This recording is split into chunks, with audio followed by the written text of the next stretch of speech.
Hello, it's Saxon4 here. So today, I want to talk about, yes, you guessed it, overpowered tanks. Now, we're going to start off with a tank that I think a lot of people forget just how overpowered it is. And that is the T-3485M.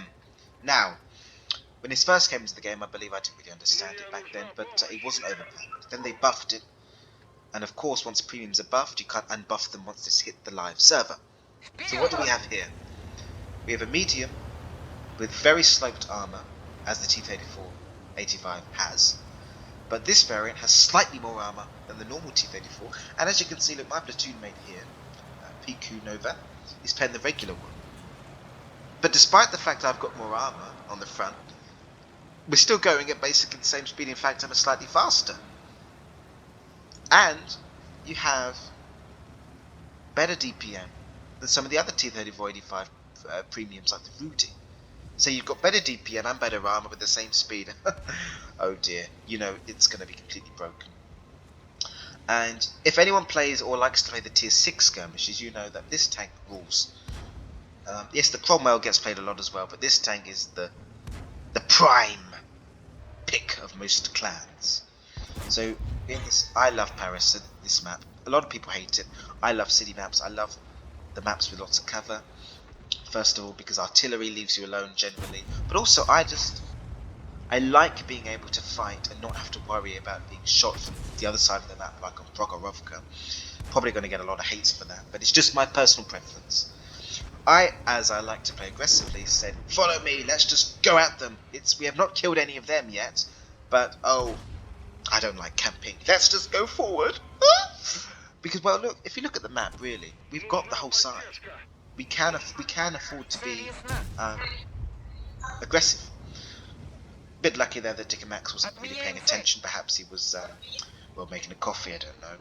I decided to start off with a super chaffy. So I block a shot from him and then he disappears.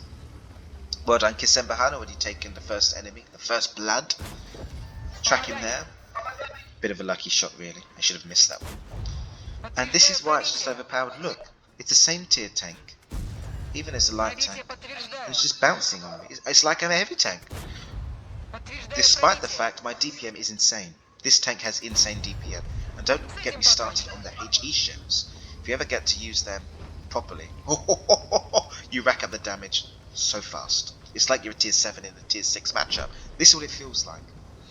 So we've already got 500 damage. I've not taken a single hit point of damage yet.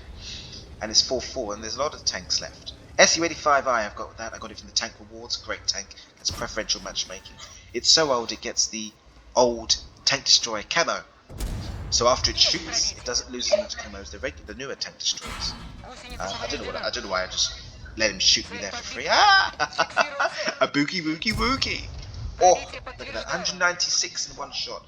You just auto wasn't paying attention there. Look at that. Then, talk about overpowered tanks. The Leffer, easily one of the most broken artilleries in the game. If the M44 didn't exist, the Leffer would be the most overpowered, hands down.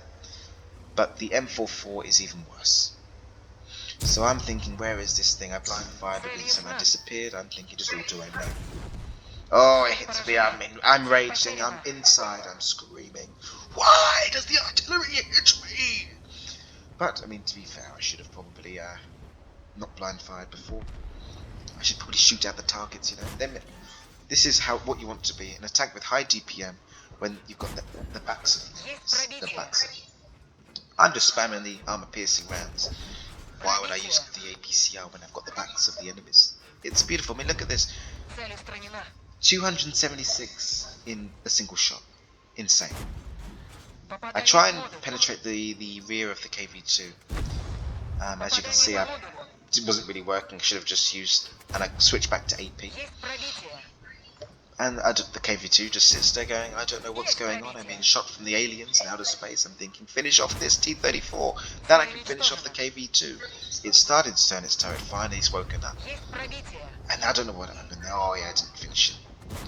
Probably actually would have killed him if I didn't try and maximise damage with HE shells. But hey ho, I'm not going to complain. 6 kills already, 2,700 damage at tier 6. The enemies are just don't know what they're doing. They're like headless chickens. I'm going, what the hell? As you can see, I'm auto-aiming again. I'm just laughing at this point, going, what the hell is going on? Look at this KB1, I go for the ram. Oh, look how much damage I took there. Probably was a bit stupid doing that. But look at that, 7 kills in a tier 6. I'll try and show you the post battle screen. Apart from that stupid ram there, I would say it's quite a good battle. And a lot of people are saying, well, why not nerf premium tanks if they're overpowered? And I admit many premium tanks are overpowered, but I've paid money for this. And in my view, if I've paid money for a tank, it ought to only ever get better and not worse. If I've paid money for a tank and you'll change it and make it worse, I won't buy another one. Do you know how many premium tanks I've got? I didn't buy all of them, granted, but the vast majority I did. I have over 100. Probably about 70 of those I paid for, possibly 60 of those. I won't ever buy another premium tank if they start nerfing the premium tanks, because in my view, then you're taking my investment away. So we're going to have to find ways of balancing overpowered premium tanks without nerfing them, because not just me, because a lot of players will just go,